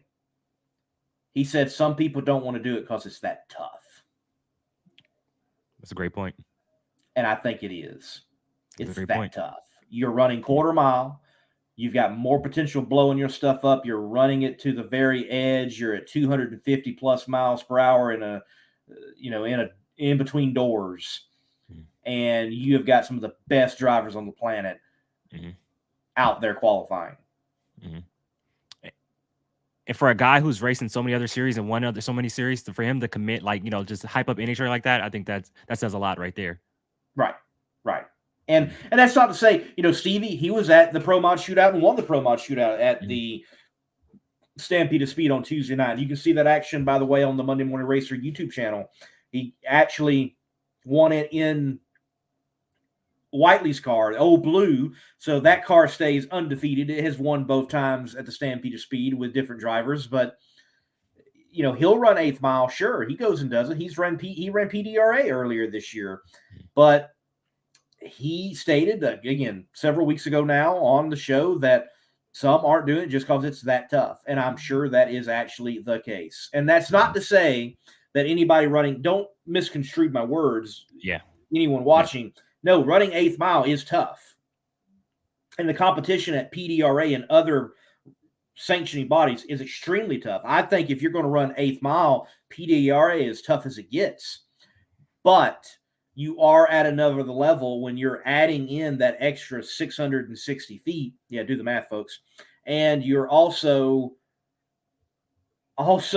competing against individuals such as a Ricky Smith, a Stevie Fast Jackson, now a Chris Thorne, and all the resources that come together to get those cars down the track. I agree. I can't say it better myself, Lee. I agree. So, yeah, I was hoping for a championship battle to see it go down to the wire. That would have been cool, but we did not get it there. I am so thankful, though, that we are seeing it in so many other classes. Top Fuel right now, we've got a fight. We got a fight still in Funny Car. Matt Hagan definitely put everyone on notice that I am not out of this fight. And he stated in my interview with him after the concert and also on the red carpet, that they have to win it. They have to go out and win it. And they went out and they won it. So he's definitely right back in the mix. But you had Ron wins it, but you have Hagan there. And, you have Hagan have a good points day. So, it's. Hagan is right back in this thing. You talk 382 on Friday night, 338 miles per hour on Sunday. I mean, that was a heck of a pass right there when he went 338. Hagan is firmly back in this thing. And like I said, 70 points out with points and a half at Pomona. If they can gain more ground at Vegas, I mean, we're having a 3-horse race for the championship at going to Pomona. Like, watch out. Right. I definitely think those are the players, though, right now. I think they have been singled out that you've got. It is Robert, Ron, definitely those two, and Matt is in the mix. It's those 3 dogs in the fight. And I think you also have to step back, and though we don't have much of a championship battle in Pro Stock, just appreciate what Erica Enders is doing. Oh, for sure. She is driving exceptionally well. The team is tuning that car exceptionally well. It has been a banner showcase year for that lady in red. And yes, fear the lashes, because they have been getting the job done this year, no matter where they've gone. There's been a few hiccups, a couple of round one losses, yes, but overall, there hasn't been anyone to have anything for her all year. I'll say the only downside, because you're gonna lose some here and there throughout the season. The only downside to Erica's season is Gainesville, when she set the quickest pass ever and lost on a whole shot. That's probably the only downside. Right. Other than that, it's been like pure, just straight domination. Like, right. And it's fascinating, in the quick, brief interview I had with her on the red carpet right before the Champions Dinner at the Champions Club there at the Texas Motorplex, she mentioned her personality and that she is such a perfectionist that even though she's had this great year and she recognized that she's had this great year, there are those moments that stick out. Mm-hmm. And it makes you wonder, how hungry could she be for next year and doing that much better? That's any sport though. Like they're obsessed with like winning and just perfection. So like even like the ones that where they came up short, they lost, or it just sticks with them all the time, and it just motivates them even more to just win even more. So that's what any great in any sports. I'm not surprised at all. She's got it for sure. Pro Stock Motorcycle, we got another fight and battle, and I think it definitely looks a little different after Texas with the battering ram that was Hector Arana Jr. Through Matt Smith Racing. So we've got some great championship battles across the board. Ladies and gentlemen, don't forget, I know we haven't mentioned them much on the show, but Southeast Gassers Association, there is championship battles afoot there. They're coming to the last race for their season. It's the first weekend in November at Shadyside Dragway in Shelby, North Carolina. If you want to see some great nostalgia drag racing action, some of the best period, you need to be there for their championship finals as well. There are championship battles. Some of them are certainly sewed up. I don't think anyone's got anything for Tim Hall and the Scalded Dog, and Leslie Horn has definitely been performing well in A-Gas and his Chick Magnet, but it is a good show either way. Darren, man, I have enjoyed the show tonight. It's been a good show. Good to have you on. Good to be back on. Mm-hmm. I will be flying back to Texas to pick my car up and then head back to South Carolina, but good to be on the show tonight and good to have you along for the ride. Anything else, man? Nah, anytime you guys need me, I'm like Kobe Bryant in the clutch. I'm always there when you need me, man. I'm like Kobe Bryant, dog. Just always call on me whenever you need to. I'm always here. All right. Well, to you out there, the viewer, thank you for watching. Hit that like button for us on the way out. Hit the share button. And hey, tell folks, Tuesday night, 9 p.m. Eastern Standard Time, right here on the Competition Plus platform, we talk about what you want to talk about. That's drag racing. God bless, and keep the pedal to the metal. Just 2 races remain in the 2022 NHRA Camping World Drag Racing Series season, and after this past weekend's race at the historic Texas Motorplex in Ennis, Texas, championship pictures are starting to look a lot clearer. In the factory hot rods, Erica Enders put a stranglehold on the Pro Stock points lead when she capped off a near-perfect weekend in Dallas, defeating arch rival Greg Anderson in the final round to claim her 9th win of the season and 42nd of her Pro Stock career. Enders now heads to Las Vegas with an 163-point lead and a chance to clinch her 5th Pro Stock World Championship. In Top Fuel, after losing most of his lead due to a first-round loss at the last race out in St. Louis, Justin Ashley would bounce back and gain it all back in Dallas, as the driver of the Phillips Connect Top Fuel dragster defeated Austin Prock in the final round of Dallas, scoring his 3rd win of the season and 2nd in a row at the Texas Motorplex, as Ashley now has an 82-point lead with 2 races left to go. And in Pro Stock Motorcycle, part-timer Hector Arana Jr. will spoil any championship talks in Dallas, as he will capture his first win since the Las Vegas 4-wide in 2019, defeating Jerry Savoie in the final round to score career win number 16 and avenging his final round loss from Dallas a year ago. And finally, in Nitro Funny Car, Ron Capps made it a virtual dead heat for the Funny Car Championship when he captured his 5th win of the season and 73rd of his career, defeating Matt Hagan in a great final round under the lights and pulling to within just 10 points of leader Robert Height heading to Las Vegas. And that, ladies and gentlemen, is a special fast-paced recap of the 2022 Texas NHRA Fall Nationals from the historic Texas Motorplex, brought to you by Competition Plus.